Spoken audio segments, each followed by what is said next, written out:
What's going on, guys? We're back. We got everyone here today. We're gonna go for a little rip. Just fix some things up on these units. We got some new tires, new rims. It's looking fresh. Heather just got her shocks tuned. And Lachlan's getting the old X3 ready. Howdy. Howdy. What do you got there? That's the extra magnets for my clutch. Oh. So yeah, we're going for a ride. Maybe I will bring it. Mel's not here today. She's at a bachelorette party, so we're just gonna go for a rip. I got the new GGB exhaust on, new radius irons in the back. Looking good.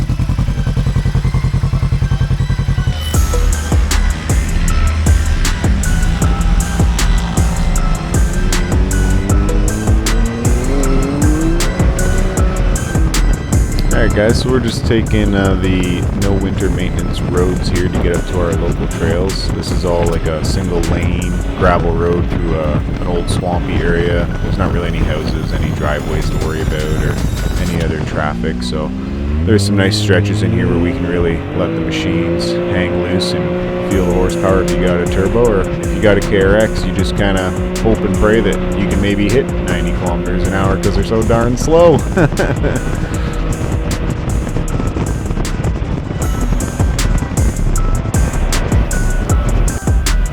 Alright, so now we're at the start of the trail here. This is our local hydro lines that run east and west, so it's a good like 20 kilometer rip.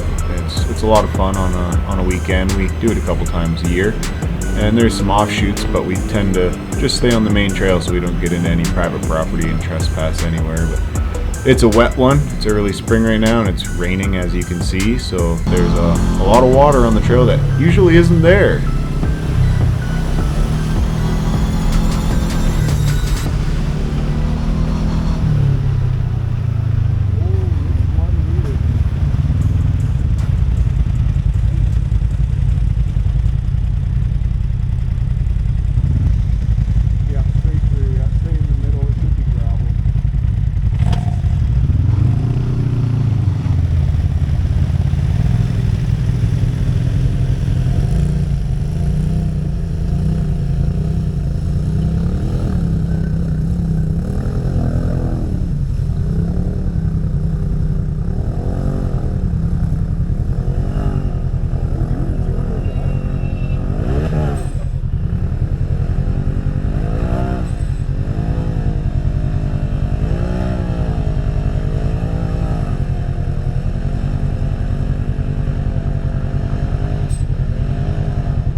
Go like this.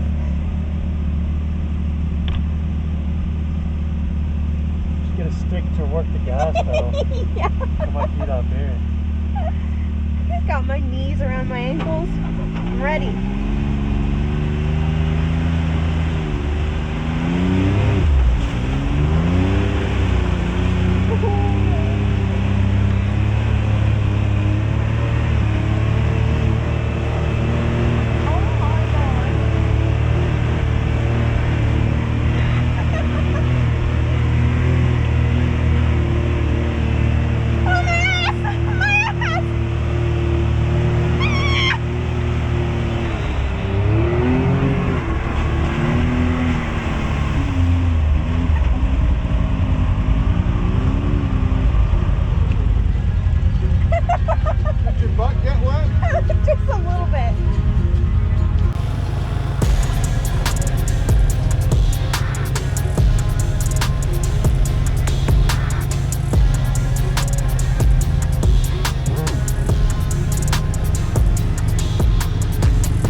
of our favorite things about this trail is it's kind of like the Baja 1000 type desert. It's wide open with lots of uneven terrain, whoops and geodes, so you really get to test your driver's ability and the machine's ability in the rough terrain at speed. And both Heather and Jeff just had me tune all the shocks on their machines, so this is a good run for them to really get a feel of the new setup, and they were both ecstatic. They used to run this last year and it beat the crap out of them, their backs and their necks and everything, trying to go at these speeds we're doing today, and today they were absolutely loving it. So pretty happy about that, and you'll see us hit some high speeds in here.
So here you can see Mr. Fancy Pants Lachlan. He's got the old 3-cylinder with the Turbski on it, and he got up to, I think he told me 110 kilometers an hour through this section, and well, we all know the KRX just ain't gonna do 110 kilometers an hour even on a smooth road downhill with the wind pushing you. So I think I might have got up to 85 or 90, and that was all she had, but he is moving, covering some ground here.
Oh, it's not blown. No, I blew a bunch of teeth.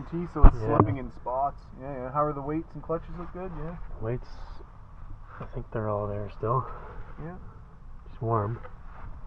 It's a little rainy out today. I'm so glad I put on my Everything's working good. Everything was not working great at this point forward. Heather's loving the new shock tune. She says it never felt so smooth. PRP's heated. She's got a switch panel.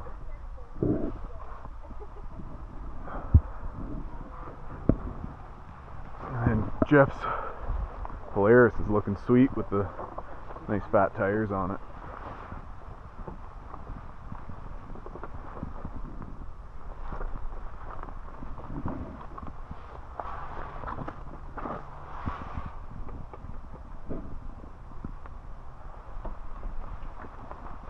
If it does it 3 times in a row, then I'd start to question life. But if it just does it once, like... Bring a couple. Yeah. There's only like I'd say there's under 100 kilometers on this belt. Yeah. Under 200 for sure. But the last 10 were extremely hard. But they weren't that hard. Like I've done... She went through a lake. Foot to the floor, bouncing on a little bit of shock. I don't in even there. think you Yeah. spend most time on the ground. You're usually flying like a bird. Exactly. Skipping over the water. This is my original Well, belt. that one's gonna last 4 more years. This is a Look. factory belt, right? Yeah. This is the one that came Can't on. beat factory. ERP. Yeah, they do their engineering. They figure it out. This way, maybe. Did I have it in backwards? Maybe. That other belt? Maybe. I don't think so. Actually, nice. Okay. Yeah.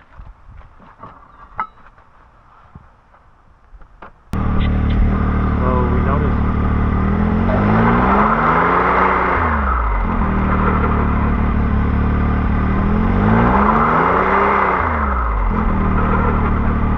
Yeah, I don't know why my belt's not sitting in there right. I also got my finger. Maybe there's chunks of blown up belt jammed in there holding it up or something. But it's Because you only grabbed these little pieces and your belt was missing like that much fucking rubber, so where's all the rubber? Yeah.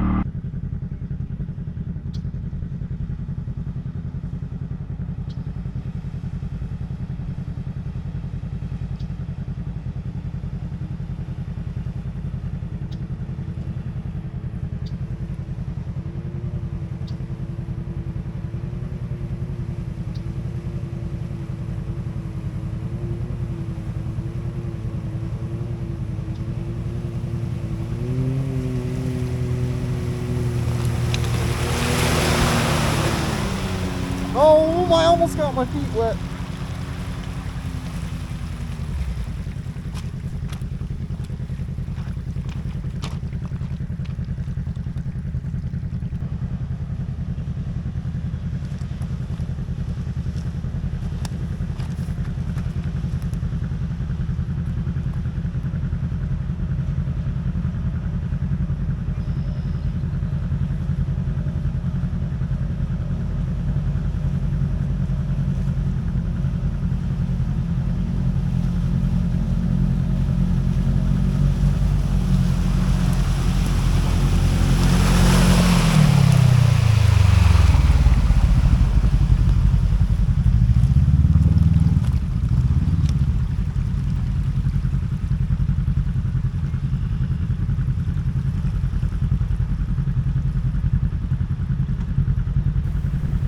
So here we've got Jeff's Polaris coming back across the water. He's the last one, and his belt is slipping again. It slipped on the way into the trail, and we're slipping on the way back out. So at least it's predictable.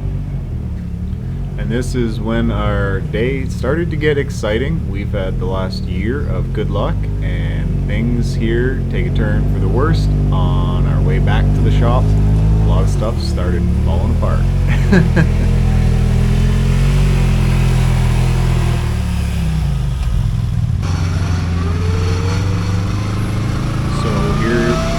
Tell that my Kawasaki got a supercharger when it came through the water, and she's got a little bit of a whine to her now.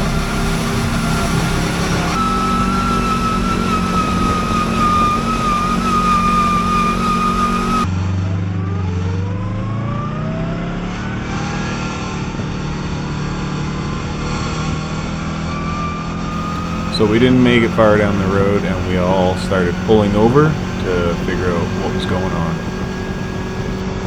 My KRX, the whine was getting louder, and Lachlan has lost pretty much all his power steering at this point. And also my check engine light came on. I had a lot of backfiring, and my O2 sensor was the code. It threw a code saying O2 sensor failed. So Steve's is making a weird noise. Now it's overheating. The belt's overheating. The belt's overheating.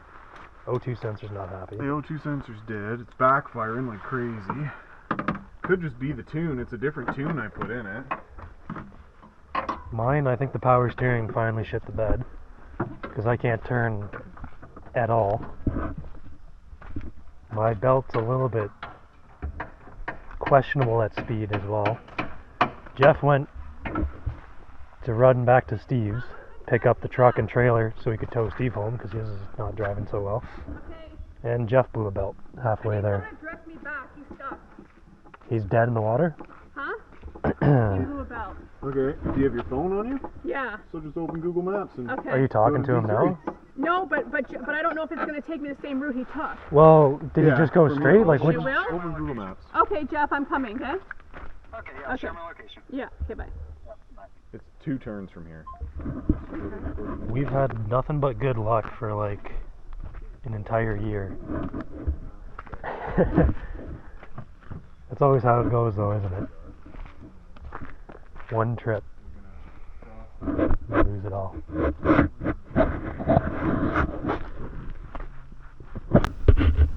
What do you see? I don't see any problems. You got a light? It doesn't have any water in it. It's perfectly fucking dry. It's hot as fuck, Oh, though, here we Steve. So I don't know if it's the Okay, I think it's working now. transmission that.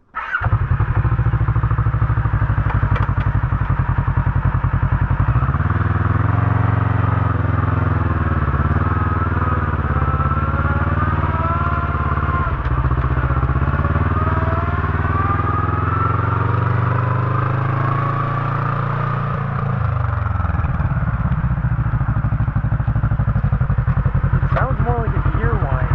Like a low range, low range or something. Since recording this video, we have diagnosed our machine. So the KRX has internal transmission bearing failure. We're assuming I'm going to take it apart and inspect and rebuild what is wrong, because the clutches are fine. And the Can-Am here, the shock therapy steering rack, which we installed a couple months ago, and there's a previous video on that, has a lot of play in it, and it's binding. It has vertical backlash. It's moving up and down and binding, so he's gonna take that apart and get a hold of shock therapy and see what they can do for him. Thanks for watching, everybody, and as always, be sure to subscribe, hit that like button, and don't forget to comment #D3Fab if you want to be entered into our contest. And stick around for the next video. We have a really cool machine that's going to be featured on the channel.